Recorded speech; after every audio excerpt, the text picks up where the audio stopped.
As the sun dipped behind the hills of Jerusalem, and Passover lamps flickered to life, Jesus gathered with the 12 in an upper room. He spoke of betrayal, one seated at the table, and of denial from the boldest among them.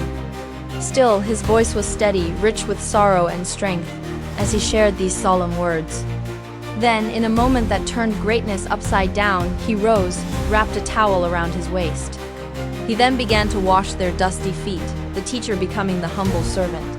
Bread was broken, wine was poured. "This is my body. This is my blood," he declared. Not mere symbols, but a promise of covenant, of sacrifice, and a kingdom built by surrender. When they sang their hymn and stepped into the night, the moon hung pale above the Mount of Olives. In a grove called Gethsemane, he knelt beneath ancient trees. The weight of the world pressed upon him. He prayed not as a martyr craving glory, but as a son wrestling in obedience. "Not my will, but yours." Torches soon pierced the darkness. Judas' kiss marked betrayal, yet Jesus met it without retreat. "Whom do you seek?" he asked, and soldiers staggered backward at his reply.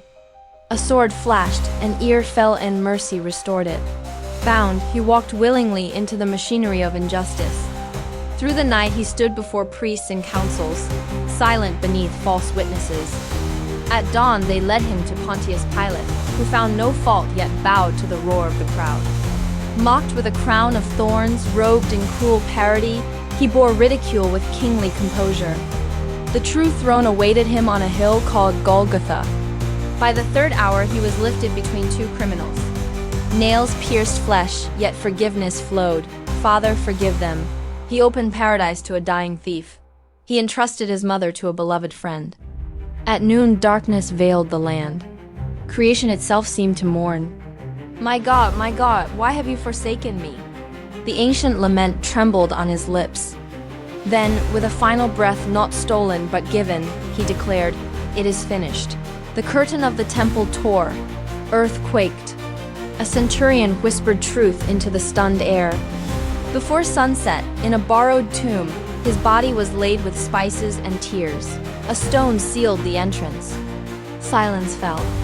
Yet it was not defeat that rested in the grave that evening, it was promise. For in surrender he had conquered. In death he had sown the seed of everlasting life.